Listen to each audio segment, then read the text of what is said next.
আমাৰ দলত খন্তেক সময়ৰ আগতে যোগদান কৰিছে ডক্টৰ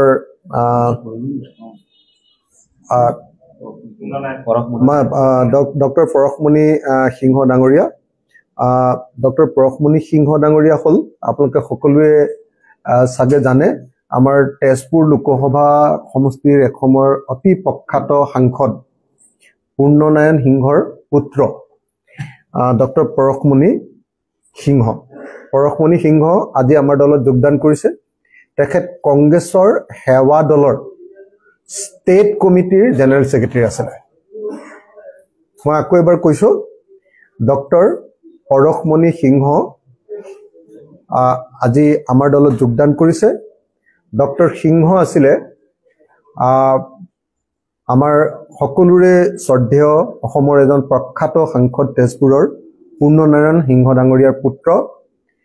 আৰু কংগ্ৰেছ সেৱা দলৰ অল আছামৰ ৰাজ্যিক কমিটিৰ তেখেত জেনেৰেল ছেক্ৰেটাৰী আছিল। তেখেতে কংগ্ৰেছ সেৱা দলৰ পৰা পদত্যাগ কৰিছে আৰু ৰাইজৰ দলত যোগদান কৰিছে। আমি পূৰ্ণনাৰায়ণ সিংহৰ পুত্ৰ শ্ৰীযুত পৰশমণি সিংহ ডাঙৰীয়াক আমাৰ ৰাইজৰ দললৈ আজি আদৰণি জনাইছো। লগতে আমাৰ আজি সৰুপথাৰৰ পৰা লুৎফুৰ ৰহমান ডাঙৰীয়া তেখেতেও যোগদান কৰিছে। মই তেখেতকো আদৰণি জনাইছো আৰু কেইবাজনো সদস্যই আজি যোগদান কৰিছে। সকলোকে আৰু চিনাকি কৰি দিয়া নাই আপোনালোকক। এতিয়া ৰাইজৰ দলে আমি 2026ৰ কাৰণে নিৰ্বাচনী প্ৰস্তুতি আৰম্ভ কৰিছো। মই বাৰম্বাৰ কৈ আছো যে 20ৰ পৰা 25খন আসন ল'বৰ কাৰণে এবাৰ যাতে বিধানসভাত আমাৰ আসন হয় তাৰ কাৰণে যিমান প্ৰচেষ্টা কৰিব লাগে সকলো প্ৰচেষ্টা কৰি আছো। আমি সকলোৱে মিলি এবাৰ বিজেপি চৰকাৰক পৰাভূত কৰিব লাগিব। তাৰ কাৰণে বিৰোধী ঐক্যমঞ্চটোক আমি শক্তিশালী কৰিব লাগিব। আমি সদায় বিৰোধী ঐক্যমঞ্চৰ পক্ষত আছো। গতিকে 2026ত বিজেপিক বিদায় দিব নোৱাৰিলে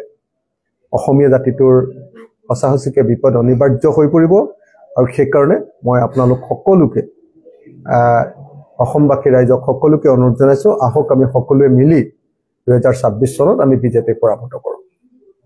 কাৰণ কথাটো কোনে পাতি আছে? এতিয়া আজিৰ সংবাদমেলখন আয়োজন কৰিছো এটা বিশেষ বিষয়ৰ কাৰণে। সেই বিষয়টো হ'ল যে অসমৰ মুখ্যমন্ত্ৰী ডাঙৰীয়াই কালি অসম বিধানসভাত বিজেপিৰ বিধায়ক ৰূপজ্যোতি কুৰ্মী ডাঙৰীয়াই কৰা যি উদ্ভণ্ডালি, সেই উদ্ভণ্ডালি যিটো অপৰাধ, সেই অপৰাধটোক হ্ৰাস কৰিবৰ কাৰণে, তাৰ মাত্ৰা কমাবৰ কাৰণে অসমৰ মুখ্যমন্ত্ৰী ডাঙৰীয়াই মানে নতুন ধৰণৰ এটা নেৰেটিভ তৈয়াৰ কৰিব খুজিছে। সেই কথাটো উত্তৰ দিবৰ কাৰণে আজি আমি এই সংবাদমেলখন আয়োজন কৰিছো। আমাৰ কথাটো খুব স্পষ্ট যে কোনোবা এজন মানুহে যদি কাৰোবাক আক্ৰমণ কৰে বা হত্যা কৰে, ধৰক চাপোজ এনে উদাহৰণটো দিলো, হত্যা কৰে, হত্যা কৰা ঘটনাটোহে অপৰাধ। হত্যা যে কৰিলে তইনো সন্মুখলৈ কিয় আহি দিলি বুলি যিজন মানুহক হত্যা কৰিলে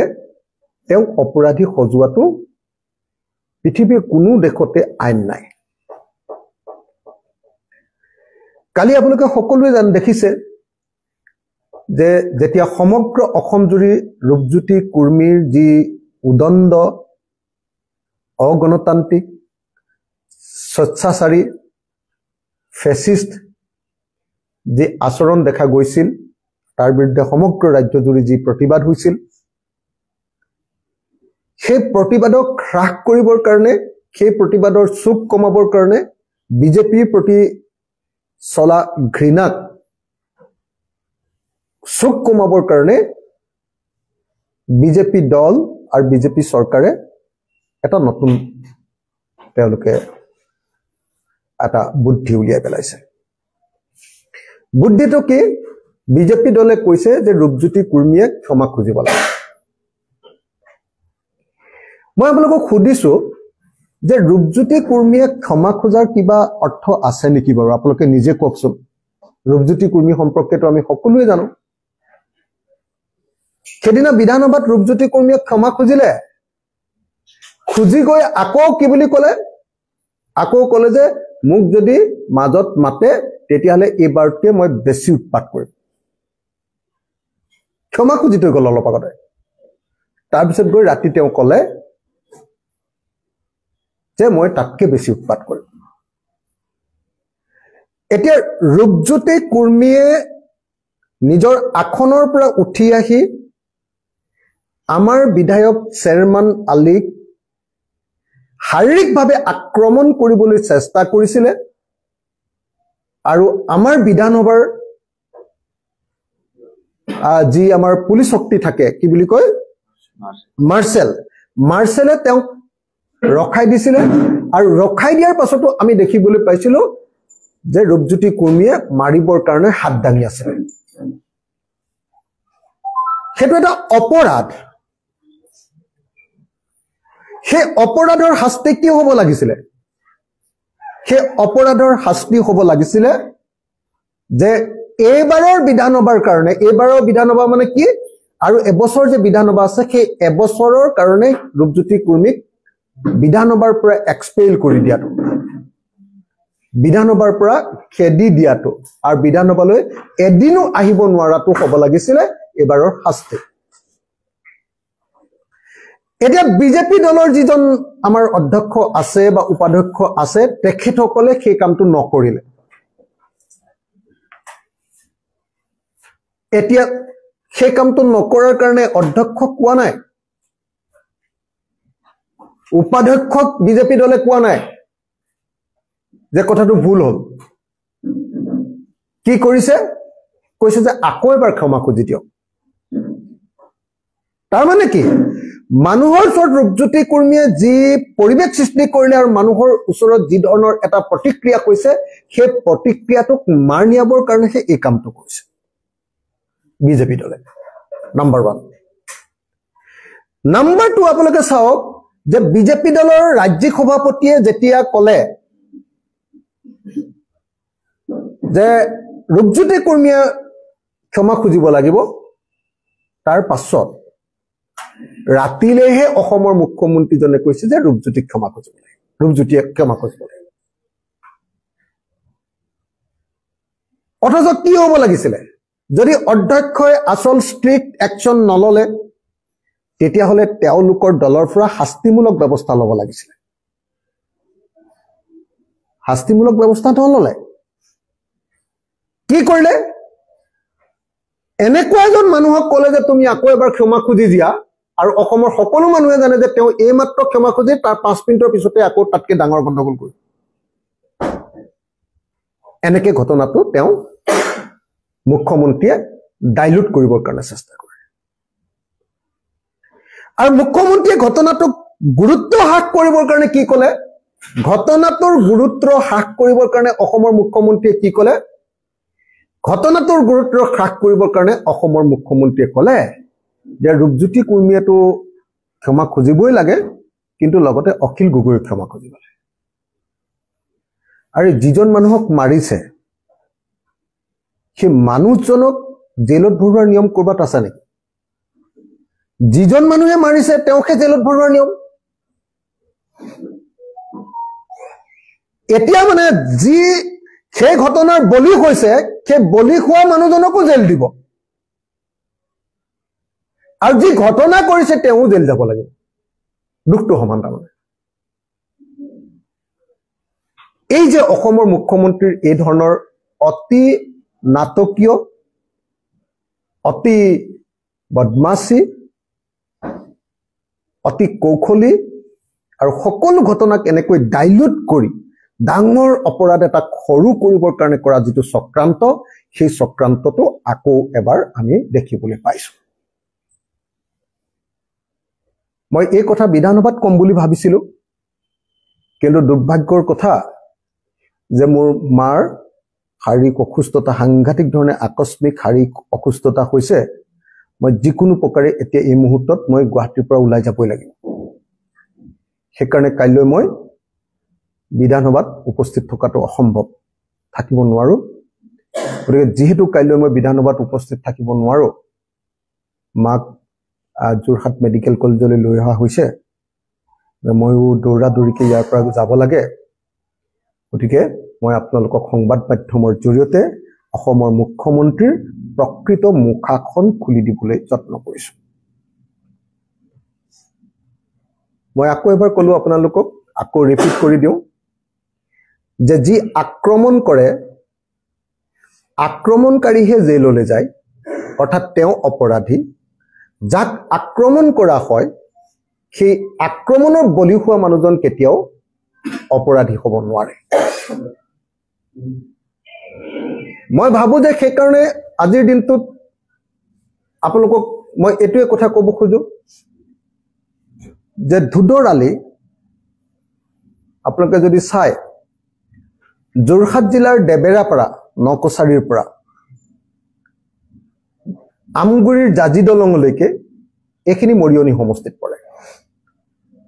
আজি বছৰকে বছৰ ধৰি মই জন্ম হোৱাৰ পৰা আজিলৈকে কোনোদিন ধুদৰালি ভাল হোৱা নেদেখিলো সেই কথাটো কোৱাটো মোৰ যদি অপৰাধ হয়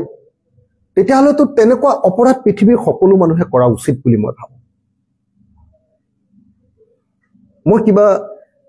ৰূপজ্যোতি কুৰ্মীক গালিয়ে পাৰিছো নে মই মাত্ৰ মাজত অধ্যক্ষ মহোদয় কৈছো যে অধ্যক্ষ মহোদয়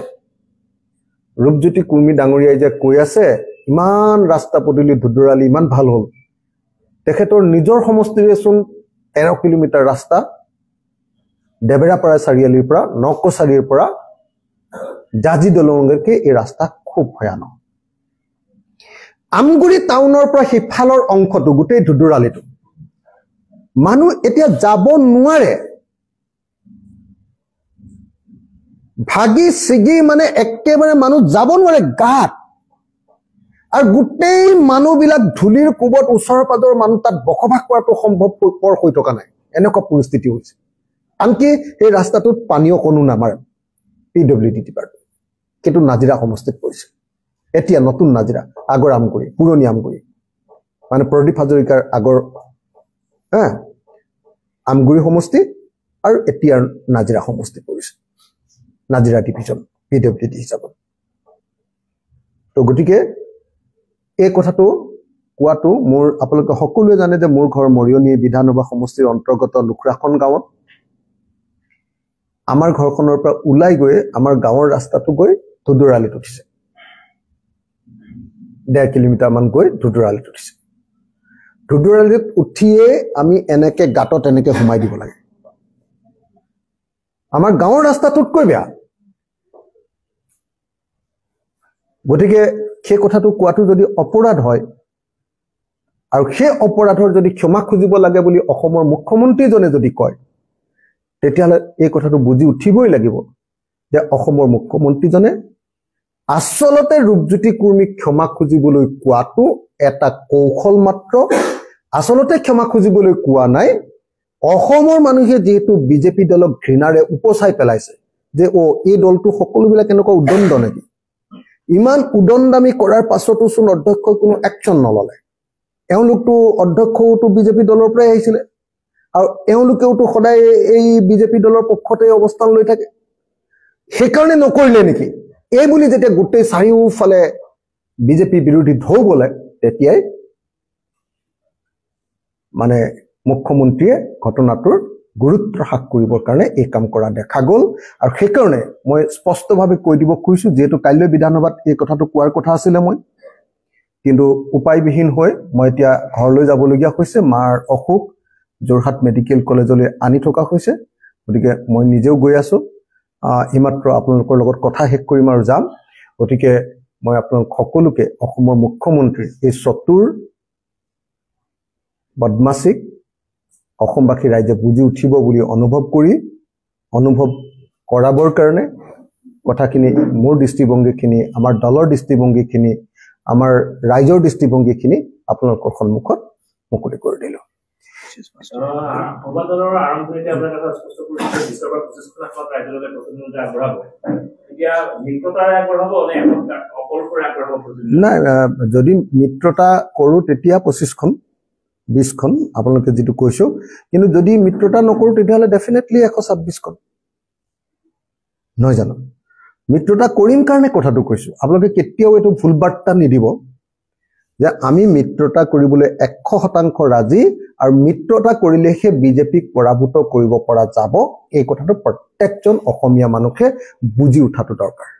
আৰু সেইটো অকল ৰাইজৰ দলে বুজিলে নহব কংগ্ৰেছ দল আৰু অন্যান্য ডাঙৰ যিমান বিলাক ৰাজনৈতিক দল আছে আটাইবিলাক বিৰোধী দলে বুজি উঠিব লাগিব মই অন্য এটা বিষয় একচুয়ালি মই আজি ৰাতিপুৱা কাইলৈ সভা স্থগিত প্ৰস্তাৱ এটা ৰেডি কৰিছিলো বিধানসভাৰ কাৰণে সভা স্থগিত এডজৰ্নমেণ্ট মোচন তাৰ কাৰণটো আছিল যে উচ্চতৰ মাধ্যমিক প্ৰথম বৰ্ষৰ পৰীক্ষা বাতিল হিমন্ত বিশ্ব শৰ্মাৰ দিনত দেখিছিলো যে আমাৰ প্ৰশ্ন কাকত গৰুৰে খায় আৰু ডক্টৰ ৰনোজ পেগুৰ দিনত দেখিছো যে আমাৰ প্ৰশ্ন কাকত সদায় পৰীক্ষা হোৱাৰ আগতে ওলাই যায় এই যে লাখ লাখ ছাত্ৰ ছাত্ৰীয়ে তেওঁলোকৰ জীৱনৰ এটা গুৰুত্বপূৰ্ণ পৰীক্ষা উচ্চতৰ মাধ্যমিক প্ৰথম বৰ্ষৰ পৰীক্ষাটোত অৱতীৰ্ণ হ'বলৈ গৈছে সেই সময়ত শিক্ষা বিভাগৰ এই যি ধেমালি শিক্ষা বিভাগৰ এই ধেমালিটো সমগ্ৰ অসমবাসী ৰাইজৰ কাৰণে অপৰাধত পৰিণত হৈছে আৰু সেই কাৰণে মই ভাবো যে ডক্টৰ ৰনোজ পেগুৱে এই কামটো কৰাত ব্যৰ্থ হৈছে ডক্টৰ ৰনোজ পেগুৱে এনেকৈ বাৰম্বাৰ পৰীক্ষাত খেলিমেলি কৰা তেওঁৰ ডিপাৰ্টমেণ্টৰ পৰা পদত্যাগ কৰিব লাগে আমি শিক্ষামন্ত্ৰীৰ পদত্যাগৰ দাবী উত্থাপন কৰিলো লগতে আজিকালি স্কুল এডুকেশ্যন কি বুলি কয় সেবা আৰু হেৰিটো কাউন্সিলটো একেলগতে Assam state school education council যেটো হল বোৰ্ড হল এই আসাম ষ্টেট স্কুল এডুকেশ্যন বোৰ্ডক অধ্যক্ষ পৰীক্ষা নিয়ন্ত্ৰক আটাইকে মই ভাবো যে জৰুৰীভাৱে তেওঁলোকক কামৰ পৰা বৰখাস্ত কৰাৰ ব্যৱস্থা কৰিব লাগে নিলম্বন কৰাৰ ব্যৱস্থা কৰিব লাগে আৰু ভৱিষ্যতে যাতে অসমৰ ছাত্ৰ ছাত্ৰীক লৈ কেতিয়াও খেতালি খেলিব নোৱাৰে তাৰ কাৰণে উদাহৰণ সহকাৰে শিক্ষা দিবৰ কাৰণে যদিহে ডক্টৰ ৰনোজ পেগুৱে পদত্যাগ নকৰে অসমৰ মুখ্যমন্ত্ৰীক ডক্টৰ ৰনোজ পেগুৰ চাকৰিটো খাই দিবৰ কাৰণে অৰ্থাৎ শিক্ষা মন্ত্ৰীৰ পৰা বৰখাস্ত কৰিবৰ কাৰণে দাবী উত্থাপন কৰিলো ধন্যবাদ আৰু কথা নকওঁ আৰু কিবা বিশেষ আছে নে মানে বিশেষ মানে আপুনি যেহেতু ৰূপজ্যোতি কৰ্মীৰ কথা হে কৰি আছে আপুনি ইলেকশন মৰিয়নি সমষ্টিত খেলাৰ কিবা লৈছে নেকি ইলেকশন মানে মইতো এনে খেলিলো হেতেন মৰিয়নি সমষ্টিত এনে খেলিবলৈ মন আছিলে কিন্তু মই মানে নোৱাৰো এই কাৰণে নোৱাৰো যে মই শিৱসাগৰবাসীয়ে মোক বহুত বিপদৰ সময়ত ইলেকশনত জিকাইছিল বিপদৰ সময়ত জিকাই খুব বেয়া টাইমত তেখেতসকলে মোক উদ্ধাৰ কৰিছিল আৰু মই যেতিয়ালৈকে শিৱসাগৰৰ মূল কামকেইটা শেষ কৰি থৈ আহিব নোৱাৰো কামকেইটা শেষ কৰিবলৈ মিনিমাম 10 বছৰ মান লাগে এটা সমষ্টিত মিনিমাম তাতকে বেছিয়ে লাগে বাৰু 10 বছৰৰ ভিতৰত যাতে মই শিৱসাগৰৰ গুৰুত্বপূৰ্ণ আটাইকেইটা কাম শেষ কৰি থৈ আহিব পাৰো আৰু এতিয়া অলপ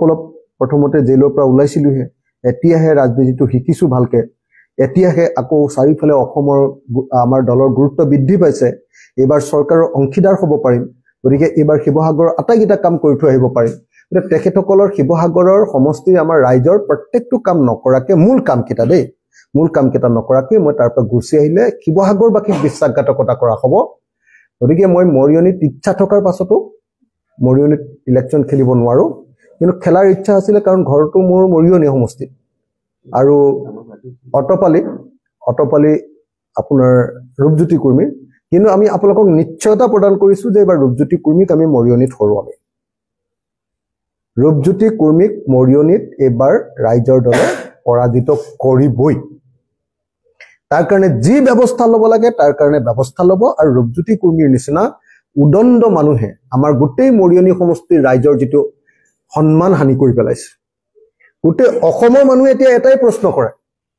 যে এনেকুৱা অসভ্য মানুহক কিয় মৰিয়নি মানুহে ভোট দিছে নিজৰ লাজ লাগি যায় আজিকালি মই নিজে মৰিয়নি মানুহ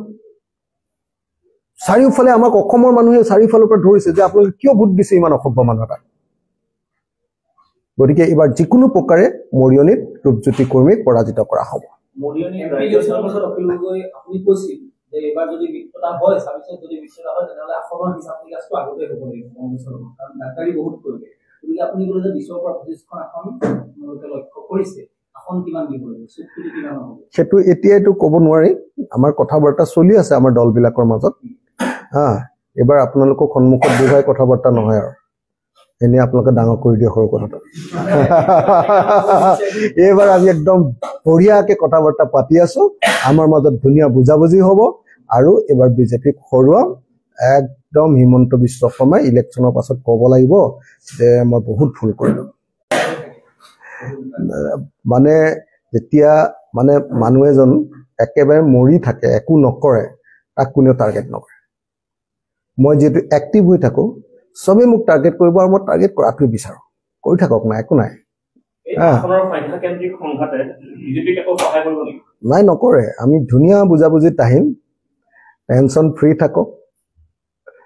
মানে হোটেল পলিটিক্সটো একেবাৰে শেষৰ দিনলৈকে যাব নে মানে মই আপোনালোকক এটোহে ক'ব খুজিছো যে এবাৰ আপোনালোকক সন্মুখত লৈ আলোচনা কৰি নাথাকো আপোনালোকে ৰৌটোকে ধৌটো কৰি দিয়ে গতিকে আপোনালোকক সন্মুখত লৈ এবাৰ কৰি নাথাকো ভিতৰি ভিতৰি আলোচনা চলি আছে চলি থাকিব আৰু আমি একদম ফাইনেলটোহে আপোনালোকৰ সন্মুখত দেখুৱাম তেতিয়ালৈকে আপোনালোকে হাল্লা কৰি থাকিব নোৱাৰে পুৰা ভাল চলি আছে থেংক ইউ এই এতিয়া নকওঁ দেই